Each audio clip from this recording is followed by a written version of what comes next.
October 1979. A secure briefing room, Soviet General Staff Headquarters, Moscow. The air is thick with cigarette smoke and the low hum of deliberation. Maps of the European theater are pinned to felt boards, marked with dense clusters of red and blue arrows. Senior generals and members of the Glavnoy Razvedavatelnoy Upravlenie, the GRU, Soviet military intelligence, are gathered. The agenda: analysis of NATO's rapid reinforcement capabilities. A staff officer places a grainy black and white photograph on the projector. It shows an almost absurdly large aircraft, its nose yawning open like a cavernous mouth. On its expansive cargo deck sit two unmistakable hulking forms, the new American M1 Abrams main battle tanks. A murmur ripples through the room. Another slide clicks into place, a flight path analysis. The data is conclusive. This aircraft, the Lockheed C-5 Galaxy, did not simply move these tanks from one base to another. It carried them in a single lift across the Atlantic Ocean. A profound silence descends. For a moment, the relentless ideological confidence of the Soviet High Command wavers. This was not a weapon of direct destruction but something potentially more disruptive. A machine that could negate geography, that could alter the very calculus of war on the continent. It represented a scale of strategic mobility they had not believed possible. The question now hanging in the smoky air was not just about an airplane, but about the fundamental balance of power. The shock of that moment in Moscow was the culmination of a two-decade-long American endeavor, born from the ashes of a previous war and the pressing demands of a new Cold War reality. The genesis of the C-5 Galaxy is not found in a simple desire to build a bigger airplane. It is rooted in the traumatic lessons of a distant, divisive war, and the chilling clarity of a new strategic map. By the mid-1960s, the United States was embroiled in Vietnam, a conflict characterized by a vast, sustained logistical undertaking over 8,000 miles of ocean. Yet this air bridge relied heavily on a fleet of aging workhorses, the C-124 Globemaster II and the newer, but limited, C-141 Starlifter. The process was one of multiplication and time. Moving a single armored division to Southeast Asia required hundreds of sorties, countless flight hours, and complex staging through Pacific islands. The war exposed a critical vulnerability. It demonstrated that while America could project power globally, it did so with immense friction and staggering cost. Simultaneously, across the Iron Curtain, the core battleground of Cold War planning remained the plains of Central Europe. Here, NATO faced the Warsaw Pact's overwhelming numerical advantage in conventional forces. Soviet military doctrine, refined since the Great Patriotic War, preached the irresistible, continuous offensive, deep operations achieved by echelons of armored divisions. NATO's strategy, by necessity, hinged on a flexible response and the crucial concept of rapid reinforcement. The plan was not to match the Soviet tank for tank in a peacetime garrison. The plan was to hold the initial blow with forward-deployed forces, while a flood of men and equipment, the bulk of the U.S. Army's heavy divisions, would be surged across the Atlantic from continental United States, CONUS, bases. This strategy, however, had a glaring point of failure: the Atlantic Ocean itself. Sea lift, while massive in capacity, was slow. A fast military sea lift ship would take a minimum of 7 to 10 days to make the crossing. In the calculus of a potential blitzkrieg, that was an eternity. The enemy's clock was measured in hours and days. The only conceivable counter was airlift. But existing aircraft could not carry the heaviest, most critical equipment of a modern army: the main battle tank, heavy artillery, large engineering vehicles. The C-141 could carry paratroopers and light vehicles, but not the armored fist needed to stop Soviet T-62s and T-72s. A fundamental capability gap existed. To credibly deter a Soviet thrust toward the Fulda Gap, the United States needed to transform strategic airlift from a system for moving supplies and light infantry into one capable of delivering heavy armored divisions, intact and ready to fight, directly to the battlefield. This requirement crystallized in a formal Pentagon specification known as the CX Heavy Logistics System, CXHLS. Issued in 1964, it demanded an aircraft of almost mythical proportions.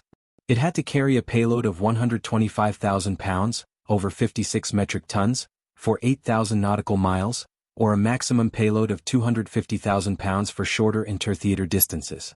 Its cargo hold needed to be wide and high enough for any item in the Army's inventory, and it had to feature drive-on/drive-off loading via both nose and rear ramps.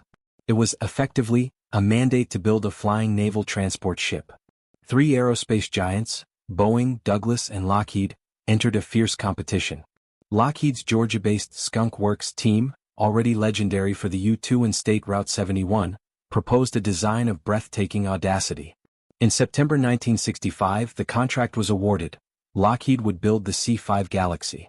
It was a bet on American industrial might and engineering prowess to solve a problem of grand strategy. While Lockheed's Marietta factory geared up for the monumental task, the Soviet Union watched and pursued a very different path to power projection.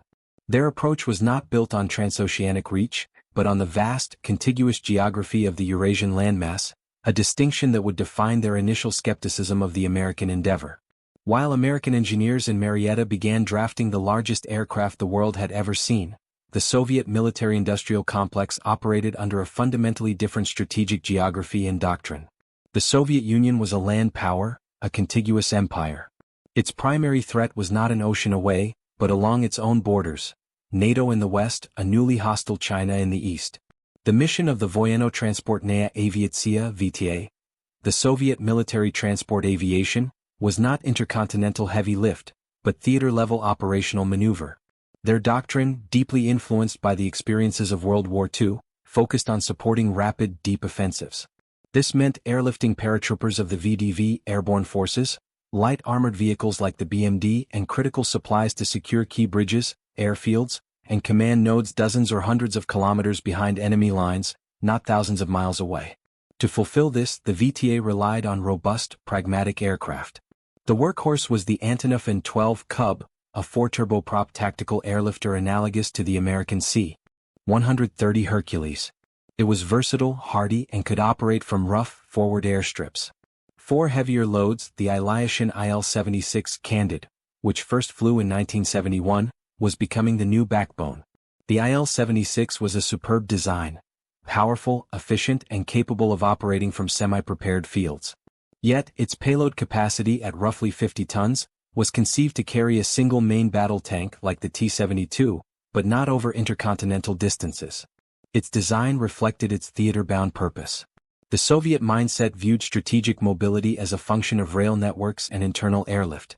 Moving an entire division from the Urals to East Germany was a problem solved by the vast Soviet rail gauge network, not by a handful of giant aircraft. Furthermore, the Soviet leadership, steeped in materialist dialectics, viewed war through a lens of mass and industrial output.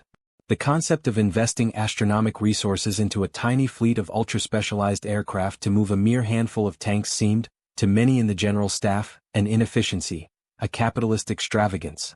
Their intelligence assessments in the late 1960s likely categorized the C-5 program as a typical example of American technological overreach, a white elephant that would bankrupt itself on the drawing board or prove operationally fragile. They believed in numbers, in the relentless flow of echelons. A war in Europe would be won by the thousands of tanks rolling off the lines at the Uralvagonzavod plant, not by a few dozen flying machines. This doctrinal and cultural blind spot was compounded by the state of Soviet aerospace engineering. Building an aircraft of the C-5 size presented titanic challenges in materials science, propulsion, and systems integration that even the brilliant minds at the Antonov and Ilyushin design bureaus had not yet been mandated to solve. The USSR would eventually respond with the magnificent Antonov and 124 Ruslin, but in the 1970s, the Galaxy operated in a category of its own, unchallenged and, from the Soviet perspective, somewhat perplexing. Thus, as the first colossal C-5A prototype rolled out in March 1968 and took to the skies that June, 2 parallel realities existed. In the West, it was heralded as a triumph, the key to credible deterrence. In the East, it was monitored as a curious, potentially misguided technical achievement. This Soviet skepticism would only make the moment of comprehension, when the true measured capabilities of the Galaxy were laid bare on their intelligence reports, all the more profound. The shift began not with a bang, but with a series of deliberate, undeniable demonstrations by the United States Air Force's Military Airlift Command. The Galaxy would not remain a theoretical wonder. It would be put to the test in global crises, transforming from a strategic concept into a tangible, operational fact, a fact that Soviet intelligence could no longer ignore. The Lockheed Georgia plant in Marietta was not merely a factory, it became an ecosystem for a Leviathan. Building the C-5 was an enterprise that demanded a radical reimagining of manufacturing itself. The numbers alone strain comprehension: a wingspan of 222.9 feet, a length of 247.10 feet, a cargo hold 19 feet wide and 13.5 feet high, running 121 feet in length, longer than the Wright brothers' first flight. To assemble it, Lockheed constructed the largest building under a single roof in the world at the time. Within this cathedral of industry, the workforce of over 30,000 engineers, machinists and assemblers weren't just building an aircraft. They were solving thousands of unprecedented problems in real time. The human story here is one of scale meeting precision. Riveters worked on scaffolds that seemed like city construction projects, installing the skins of the massive wings. Electricians laid over 150 miles of wiring within each airframe, a nervous system for a mechanical giant. The most poignant image, however, was that of the kneeling landing gear. This was not a minor feature. It was the keystone of the entire drive-on/drive-off concept. To achieve the required low ramp angle, the entire nose section had to hinge upward, and the main landing gear had to contract, lowering the aircraft's rear. Designing this was a triumph of hydraulics. Building it required machinists to craft titanic, flawless forgings for the gear struts, some of the largest and most robust ever made for an aircraft. The men and women who built these components knew they were creating something unique. They took pride in the local nickname for the aircraft, FRED, an acronym for F*G ridiculous economic/environmental disaster, a piece of gallows humor that betrayed an underlying awe for the machine's audacity. Each Galaxy represented over 6 million man-hours of labor, a concentration of human skill and effort that made each aircraft a national asset as singular as a naval capital ship. The C-5 was not just big, it was a flying showcase of late 1960s aerospace innovation, integrating systems that would become standard only decades later. Its most revolutionary element was its power plant, the General Electric TF-39 high-bypass turbofan. This engine was a paradigm shift. Prior jet engines were turbojets, which generated thrust primarily from hot, high-speed exhaust. The TF-39, by contrast, moved a massive amount of air around a cooler, more efficient core. Its huge front fan, over 8 feet in diameter, provided the majority of the thrust. This gave the C-5 remarkable fuel efficiency for its size and the tremendous power needed for heavy, long-range flight. The TF-39 was the progenitor of every modern high-bypass turbofan that now powers commercial aviation. Its first run in 1964 was as significant as the invention of the jet engine itself. Beyond propulsion, the Galaxy's cockpit was a glimpse of the future. It featured a full triple-redundant hydraulic flight control system and an advanced autopilot/flight director that could manage the colossal aircraft from wheels up to touchdown, reducing crew workload on marathon, multi-day missions. The cargo handling system was a masterpiece of practical engineering. An overhead electric hoist system with a 30,000-pound capacity ran the length of the cavernous hold, allowing a small crew to reposition outsized loads. The floor was reinforced with massive aluminum alloy rollers, enabling heavy vehicles to be winched into position without tearing the aircraft's skin. Every detail, from the 28-wheel landing gear distributing weight to allow operation on wartime runways, to the inflatable door seals that maintained cabin pressure around the irregular shapes of vehicles, spoke to a design philosophy of relentless utility. The Galaxy was a machine where every technological advance served a single brutal purpose: to deliver the heaviest tools of war anywhere on the globe with shocking speed. These industrial and technological marvels, however, were means to a strategic end. The true power of the Galaxy was not in its size or its engines, but in the new form of warfare it enabled, a form that directly threatened the Soviet Union's core military assumptions. Before the C-5, the phrase strategic airlift implied movement of personnel and material. After the C-5, it meant the movement of combat power. The Galaxy's ability to carry two 60-ton M1 Abrams tanks, or an entire battery of M1 203mm self-propelled howitzers, or multiple M2 Bradley fighting vehicles, in a single load, altered the fundamental mathematics of NATO's defense. War games at SHAPE, Supreme Headquarters Allied Powers Europe, could now input new variables. A single C-5 flying from Fort Stewart, Georgia, to Ramstein Air Base, West Germany, could deliver an armored platoon's worth of heavy firepower in under 12 hours of flight time. A squadron of C-5s, operating in a continuous air bridge, could theoretically deliver a battalion of heavy armor, a formation that could blunt the spearhead of a Warsaw Pact assault, in a matter of days, not weeks. This capability created a chilling dilemma for Soviet war planners. Their operational art depended on identifying and exploiting rates of advance that outpaced the enemy's rates of reaction. The Galaxy, and the fleet of C-141s it led, dramatically increased NATO's potential reaction rate for heavy forces. It meant that even successful breakthroughs in West Germany could be confronted by fresh, fully equipped American heavy brigades arriving at an airhead hundreds of kilometers behind what was presumed to be the static front line. The C-5 turned airfields like Rhein-Main and Torrejon into potential forward operating bases for continental-scale counterattacks. It injected a profound element of uncertainty into the Soviet General Staff's most carefully crafted timetables. Deterrence was no longer just about nuclear retaliation. It was now also about the demonstrable ability to win or at least stalemate the conventional fight by beating the clock. The Galaxy was the physical embodiment of that ability, a symbol of America's logistical reach that had direct tactical implications on the ground. The initial Soviet reaction to the C-5 was a mixture of professional curiosity and ideological dismissal. GRU analysts dutifully collected specifications from open sources and likely clandestine means. Yet, within the rigid framework of Soviet military thought, the Galaxy was an anomaly. Their doctrine valued quantifiable mass. A single C-5 carrying 2 tanks was, to them, a trivial figure against the backdrop of the Western TVD, theater of military operations, where they planned to commit over 50,000 armored vehicles. The cost of the C-5 program, which experienced severe budget overruns and technical issues with wing cracks in the early 1970s, was seen in Moscow as validation of their critique of capitalist inefficiency and technological hubris. They believed their system, relying on the immense, secure depth of the USSR, its rail networks, and the more pragmatic IL-76, was more resilient and rational. This doctrinal blind spot began to fracture not through theory, but through observed practice. As the USAF commenced global operations with the C-5, Soviet intelligence had to reconcile their skepticism with hard data. The realization dawned that the United States was not building a fleet of white elephants, but a transformative strategic tool. The pressure for a Soviet response grew, but it was slow, constrained by technological limitations and economic reality. The answer would eventually come from the Antonov Design Bureau in Kiev, the M1 Ruslin. First flown in 1982, the Ruslin was a direct, if not entirely like-for-like response to the Galaxy. It was slightly larger in volume and payload, a testament to Soviet engineering brilliance. Yet, its development timeline, nearly 15 years after the C-5's first flight, revealed the technological gap. More importantly, its production run was limited. While the C-5 fleet numbered over 130 aircraft at its peak, the M1 would see only 55 built.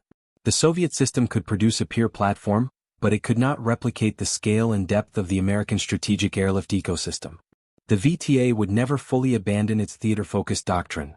The M1 supplemented it, rather than revolutionizing it as the Galaxy had for the USAF. The Soviet response, therefore, was one of grudging emulation, forever a step behind in both time and strategic integration. The clash between these two philosophies, American transoceanic projection versus Soviet continental mass, would move from theoretical war games to tangible real-world demonstrations. The Galaxy was about to prove its worth not in Europe, but in the arid crucible of the Middle East, in a crisis that would capture the undivided attention of the Kremlin. The theoretical capabilities of the C-5 Galaxy became undeniable operational facts through a series of global crises in the 1970s. Each mission served as a live-fire exercise for the Military Airlift Command, and each flight was meticulously observed by Soviet intelligence satellites, electronic listening posts, and agents abroad. The data they collected transformed the Galaxy from a curious schematic into a concrete pillar of American power. The first major demonstration was Operation Ready Switch in 1970. This was no routine training flight.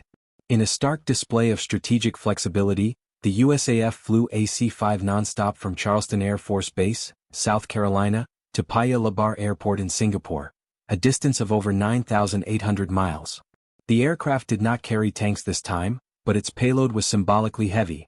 A fully assembled U.S. Navy minesweeping helicopter and support equipment, delivered to support Allied operations in Southeast Asia. The message was unambiguous.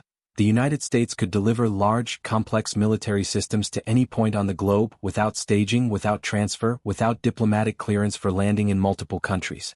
The flight entered the record books, but its true audience was in Moscow, where planners noted the erosion of geographic sanctuary. Then came the Yom Kippur War of October 1973. When Soviet-backed Egyptian and Syrian forces launched their surprise attacks, Israel's existence hung in the balance. Its armored core was bleeding tanks and ammunition at an unsustainable rate. In response, the United States initiated Operation Nickel Grass, a strategic airlift of monumental scale and political risk. The C-5 Galaxy, alongside the C-141 Starlifter, became the lifeline of the Israeli defense. Over 32 days, C-5s made 145 missions. They delivered the crown jewels of American armor: M60 Patton tanks, M48 Chaparral missile systems, and 175mm self-propelled artillery. One of the most critical cargoes was the AGM-65 Maverick air-to-ground missile, a precision weapon that allowed Israeli F-4 Phantom jets to savage Arab armored columns. The operational tempo was brutal. Aircraft were often turned around on the ground at Lod Airport in under an hour, their massive ramps lowering under the constant threat of enemy air attack. The Soviets, who were conducting their own parallel airlift to Cairo and Damascus using In-12s and civilian aircraft, had a front-row seat to the Galaxy's performance. Their analysts would have seen the metrics: payloads consistently over 100,000 pounds, direct flights from the continental U.S. via the Azores, the sheer volume of heavy combat power delivered. Nickel grass proved the Galaxy could function not in a permissive exercise, but in a contested, high-threat environment, under relentless pressure. It saved a client state and altered the outcome of a major regional war. For the Soviet General Staff, this was no longer a theoretical capability, it was a battle-tested weapon of grand strategy. But the ultimate, irrefutable demonstration, the one that directly fed the stunned silence in the 1979 briefing room, was a quieter, more technical series of tests conducted by the U.S. Army and Air Force. In the late 1970s, with the new M1 Abrams tank entering service, planners needed to confirm the Galaxy could carry it. Not just one but two. Trials were conducted at key bases. The process was methodical. The 67-ton behemoths were driven up the Galaxy's kneeling rear ramp, their tracks carefully positioned on the reinforced floor rollers. They were secured with massive chains and tie-downs. Photographs were taken, the very images that would later grace the GRU briefing slides. Flight tests confirmed aircraft handling with the unique weight distribution. The data was conclusive. A single C-5A could airlift two M1 Abrams tanks, their crews, and a reduced load of ammunition and fuel, across intercontinental distances. This meant one aircraft could deliver an entire armored platoon, ready for combat, from the heartland of America to the front lines of Europe in a single daylight period. This specific, quantified fact, 2 tanks, 1 plane, 1 ocean, represented the final piece of intelligence that shattered any remaining Soviet doubts. The cumulative weight of this evidence, the record-setting flights, the battle-saving airlift, the cold, hard photos of twin Abrams, coalesced into a definitive intelligence assessment that now landed with the force of a physical blow on the desks of the Soviet High Command. By the late 1970s, the scattered data points from global operations coalesced into a comprehensive and alarming picture within the analytical cells of the GRU and the KGB's Scientific and Technical Intelligence Directorate. The assessments that flowed upward to the Ministry of Defense and the General Staff were no longer speculative. They were forensic. Analysts had compiled performance envelopes, maintenance logs from foreign sources, deployment timelines, and payload manifests.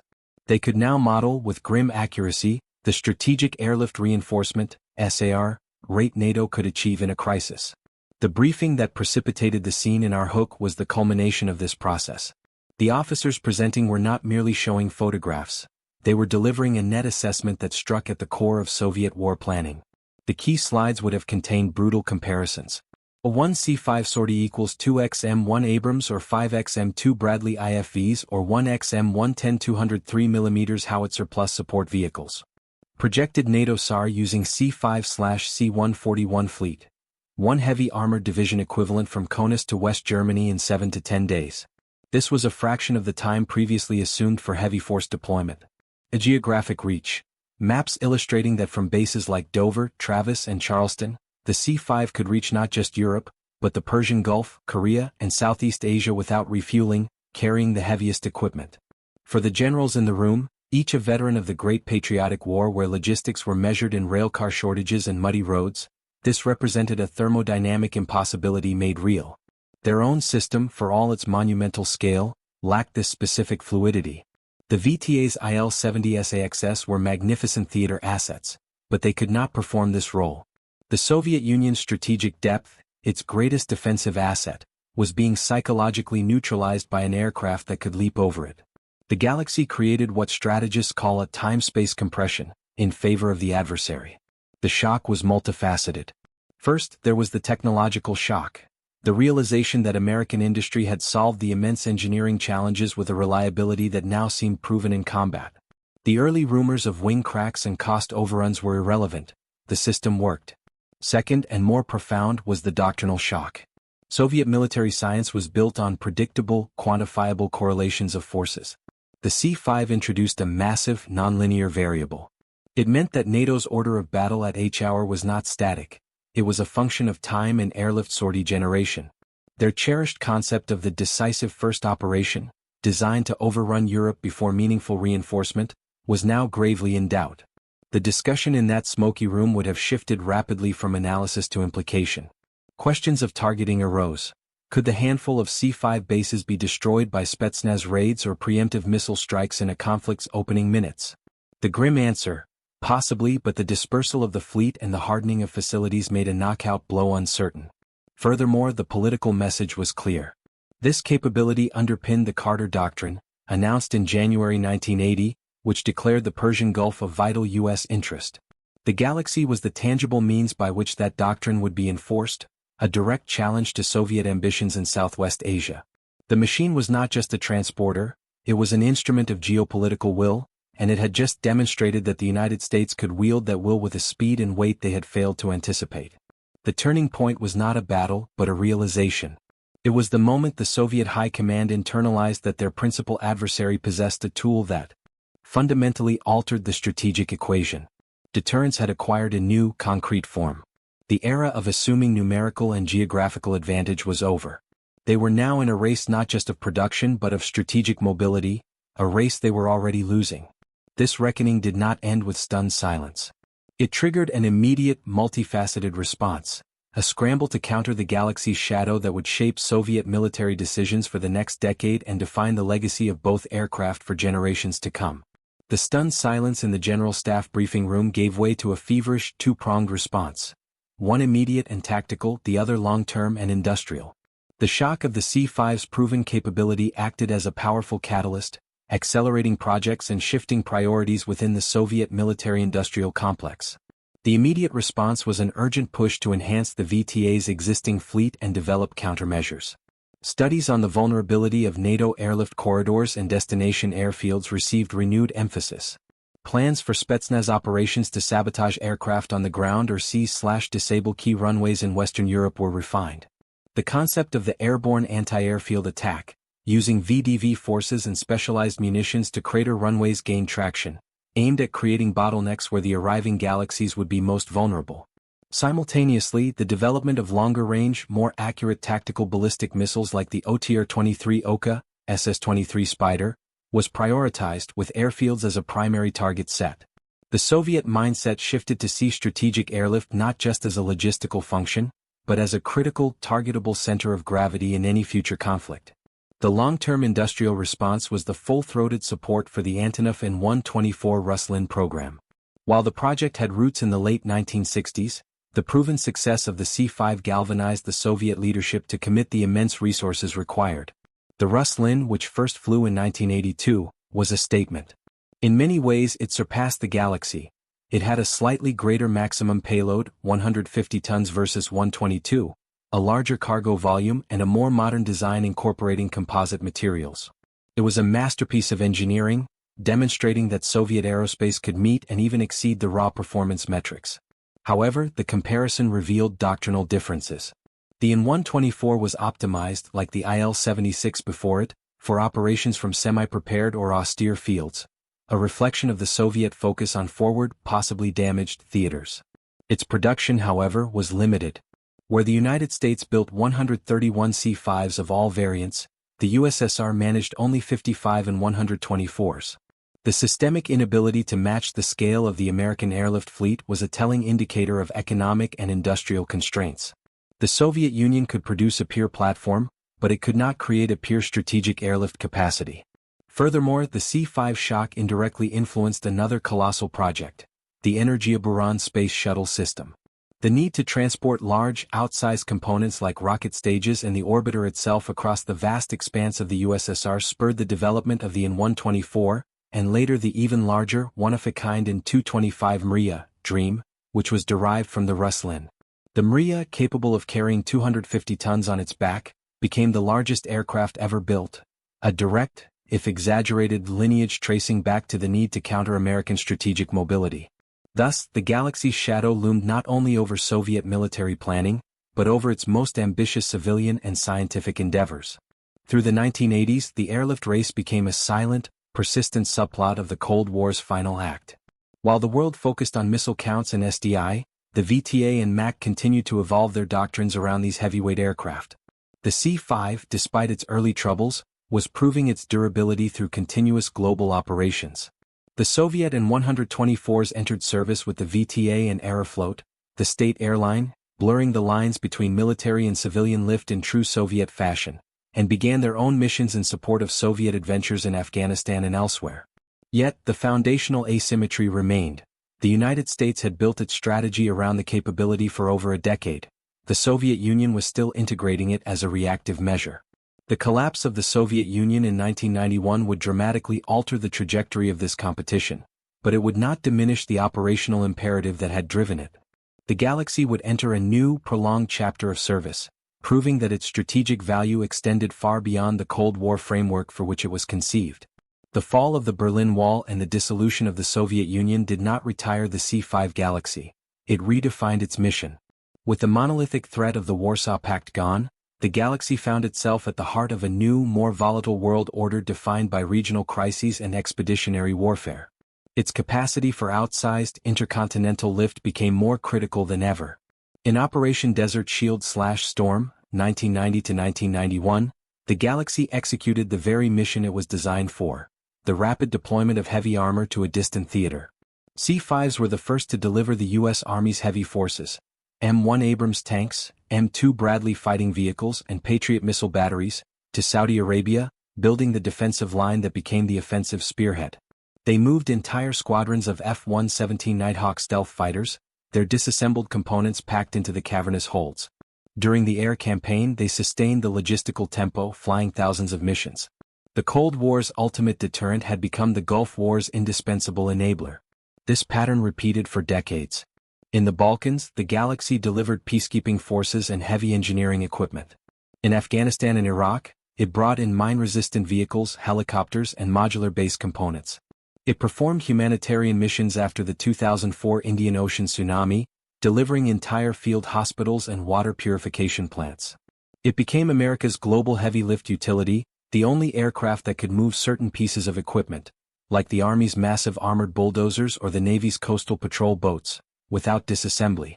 To maintain this legacy, the USAF embarked on a monumental modernization program, the C-5M Super Galaxy. Initiated in the 2000s, this involved replacing all engines with modern, vastly more powerful and efficient General Electric CF6-80C2 turbofans, commercial derivatives. The upgrade included. The result was a transformation. The C-5M could carry more payload farther and faster, with a 58% reduction in takeoff roll, a 30% higher climb rate, and dramatically improved reliability. What was once a strategic asset sometimes constrained by mechanical issues became a robust, globally responsive workhorse. The M model essentially gave the airframes, first built in the 1970s, a new life extending past 2040. The fate of the Soviet counterparts was more fractured. The M124 Ruslin, now operated by Russian and Ukrainian air forces and commercial entities like Volga-Dnepr Airlines, became a champion of the outsized cargo market. It found lucrative work hauling satellites, turbines, and even locomotives around the world. However, its military utility for Russia was constrained by a shrinking fleet and logistical complexities following the USSR's breakup. The singular An-225 Mriya, the ultimate expression of the heavy lift dream, was destroyed in the opening days of the 2022 Battle of Antonov Airport near Kiev, a poignant and brutal end for an aircraft born of Cold War competition. Today, the strategic landscape the C-5 was built for has vanished, yet its necessity has only grown.